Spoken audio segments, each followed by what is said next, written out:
असलेली मुंबईतली film industry हे नोएडाला नेण्याचं घाट या ठिकाणी घातलेलं आहे. डायमंड फॅक्टरी गुजरातला नेण्याचं काम चाललेलं आहे.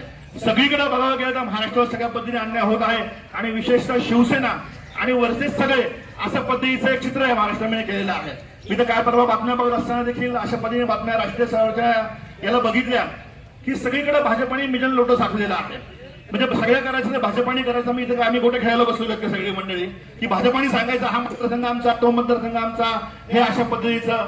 परंतु जोपर्यंत महाराष्ट्रामध्ये शिवसेना आहे, उद्धवसाहेब ठाकरेंचं नेतृत्व या ठिकाणी आहे, तोपर्यंत या ठिकाणी महाराष्ट्रामध्ये शिवसेनेचा भगवा हा डौलाने फडकत राहणार असा विश्वास या ठिकाणी व्यक्त करतो.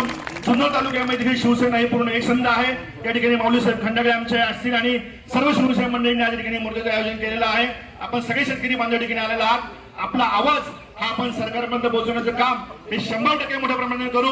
सरकारने ऐकलं नाही तर आपण त्याला शिवसेनेसाठी उत्तर आपण 100% देऊ असा विश्वास आपण या ठिकाणी व्यक्त करू. आणि या ठिकाणी माझ्या शब्दांनी पूर्ण विराम देतो. धन्यवाद. जय हिंद, जय महाराष्ट्र.